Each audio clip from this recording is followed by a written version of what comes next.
Malam itu, 4 sekawan, Joni, Sinta, Dika, dan Angga, memutuskan untuk menginap di sebuah villa tua di pinggir hutan.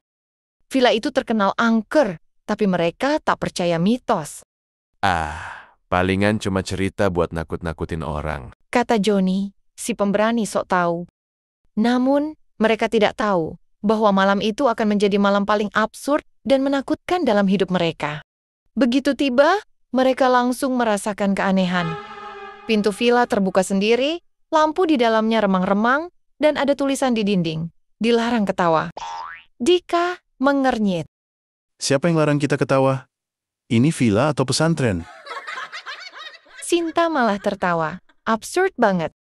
Tiba-tiba, angin kencang berhembus dan lampu berkedip-kedip. Seperti ada yang marah. Kayaknya kita nggak boleh anggap remeh. Tapi tentu saja, mereka tetap cuek. Malam pertama, mereka mulai merasakan keanehan. Joni mendengar suara bisikan misterius, tapi isinya cuma gombalan murahan.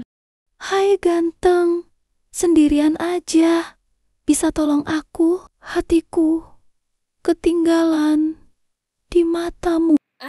Joni yang tadinya berani, langsung merinding. Setan zaman sekarang ternyata cringe juga.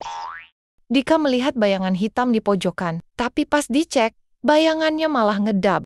Sinta menemukan boneka tua di dalam lemari. Boneka itu bilang, Aku akan menemanimu selamanya. tapi suaranya cempreng kayak badut ulang tahun. Sinta yang tadinya mau teriak, malah ngakak. Aduh, ini horor apa acara lawak sih? Angga, yang sejak tadi pendiam, tiba-tiba masuk toilet. 5 menit kemudian, dia keluar dengan wajah pucat. Guys, gue baru aja ngalamin hal terburuk. Semua menegang.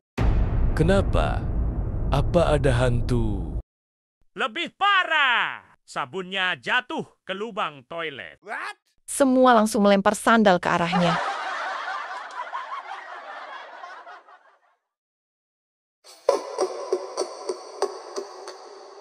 Kenapa kalian ketawa? Aku bilang dilarang ketawa.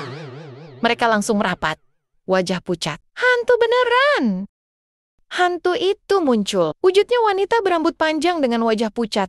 Tapi ekspresinya cemberut. Aku capek. Selama ini, semua orang yang datang ke sini selalu ketawa. Aku mau menakuti mereka, tapi mereka malah ketawa. Sinta mengangkat tangan. Ya gimana mbak? Setannya kayak kurang serem sih. Aku dulu ditakdirkan jadi hantu yang menakutkan. Tapi setiap kali aku coba, orang-orang malah ngetawainku. Angga berpikir sejenak. Mungkin kamu salah job desk, Mbak. Coba alih profesi jadi stand-up comedian? Hantu itu termenung. Menarik juga. Tiba-tiba, suasana mencekam menghilang, lampu kembali menyala, dan hantu itu berubah wujud menjadi cewek berkacamata dengan setelan jas rapi. Baiklah, malam ini aku akan mencoba open mic. Ini pertama kalinya aku tampil di hadapan manusia. 4 sekawan saling pandang. Loh, kok gini jadinya? Hantu itu naik ke meja, lalu mulai melucu. Kenapa hantu susah dapat pacar? Karena setiap PDKT, mereka cuma bisa bilang, "Hi." Kenapa?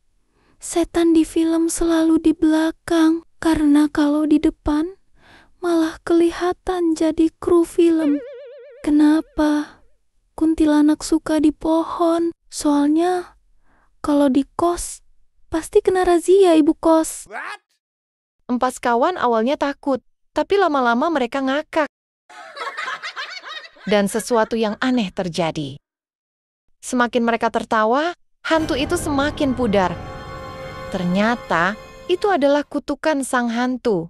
Dia hanya bisa bebas jika berhasil membuat orang tertawa. Setelah open mic 10 menit yang sukses besar, hantu itu perlahan menghilang sambil tersenyum. Terima kasih Akhirnya ada yang bisa menghargai lawakanku. Aku bisa pergi dengan tenang. 4 sekawan hanya bisa melongo. Jadi, kita baru saja mengusir hantu dengan stand-up komedi? Fix, ini pengalaman horor terabsurd yang pernah gue alami. Mereka pun keluar dari villa dengan selamat, membawa cerita horor yang tidak akan pernah dipercayai orang lain.